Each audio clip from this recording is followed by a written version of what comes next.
Welcome to another Friday assessment. Yes, yes, yes. I'm excited. Yes, let's get excited. Look, you got to press into this thing. Why? Because there are so many. I mean, there are men, women, boys, and girls that gave up this week, said, I'm done. I am not doing this no more because it's too hard. All the cards are stacked against me. But how many know if you say you love God, you say that I trust God, He's my Lord and Savior, then you could stand on His word saying, I know all things are going to work together for my good. For because I love God. God said He'll never leave you nor forsake. He said He'll never put too much on you. He said He'll never put more on you than you can bear. All the king's men, let's get excited. Why? Because the greater one on the inside of you than what you're looking at on the outside. Yes, yes, yes. This flesh, yes, there are natural limitations, but then we got what we call the super. When God puts His super on our natural, it allows us to push through all the noise, all the challenges of this life.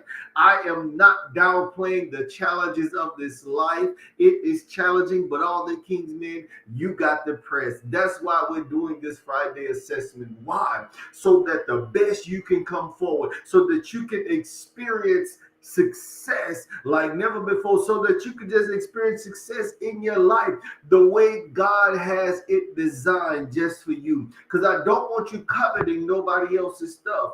Look, when you covet somebody else's stuff, you're basically saying, I don't want what God has for me. Why is that so important? Because what God has for you has such a greater value than what you're coveting what somebody else has. Because rather you know it or not, what you're coveting what somebody else has is the flesh. It's the flesh. It's not fulfilling what's on the inside. Only God can fulfill what's on the inside of man. That's His purpose. That's going to give him that internal motivation that he needs to keep him going. Glory be to God. To all the king's men, I thank you for joining in to the Friday assessment. Look, I told you I'm always excited for the Friday assessment. Why? Because every day we are greater. Every day we want to be better than we were yesterday. Glory be to God. It is an awesome thing to be able to wake up, to be able to assess. Look, when you're able to assess, you can continue to press forward. And you know, in these Friday assessments, we look at areas that we're having success in and the areas that we're not having success in. And look, oftentimes we do things over and over and over, and we neglect signs. We neglect the wonders. Look. That's what we want to talk about today. Do not neglect. Look, that's what some of the disciples did. Some of the followers of Jesus Christ did.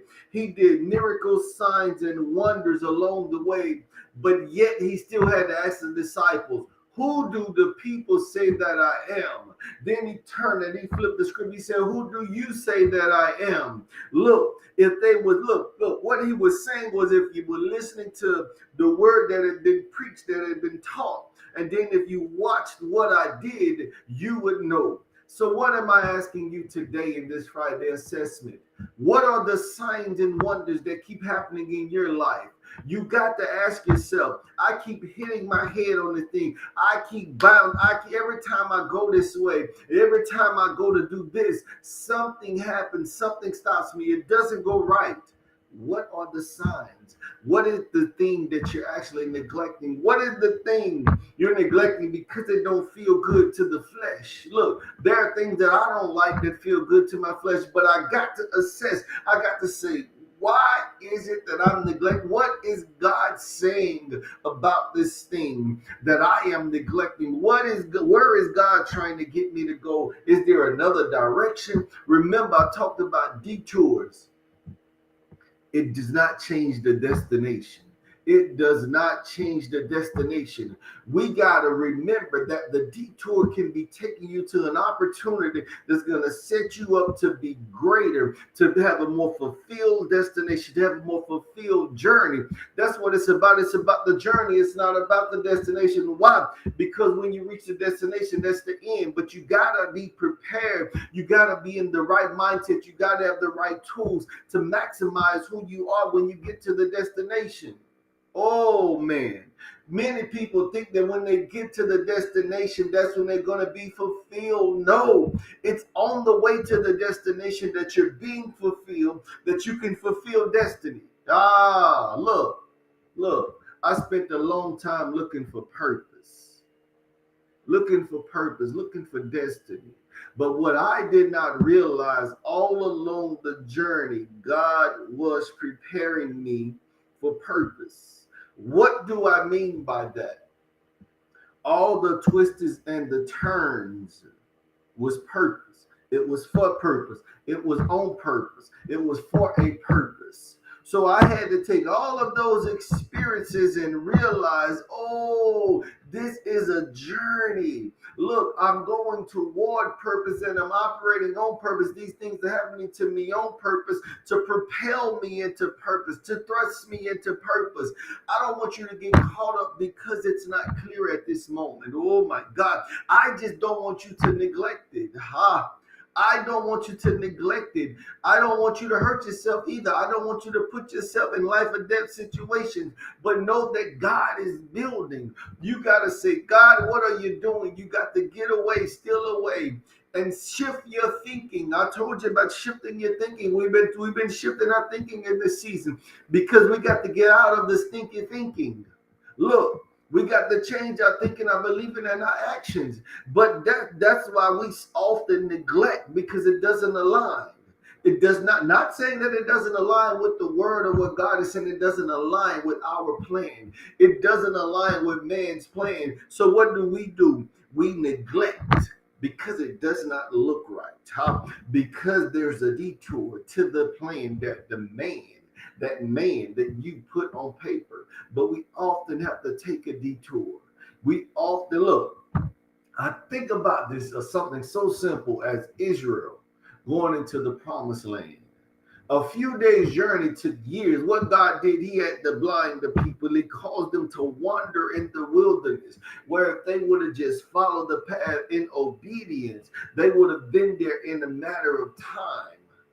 Imagine traveling on feet for 40 years for a journey that's supposed to only took a few days, a week's journey. Imagine that. Imagine something that's supposed to took you 7 days, it took you 40 years because you wouldn't shift your thinking. Let's assess today. I don't want you to be afraid of detours. I don't want you to be afraid of what God is saying, because you got to be bold enough to abandon the past. You got to be bold enough to trust your God will not hurt you. Know that He has good intentions. He has your best intentions. Why? Because He's setting you up for greatness.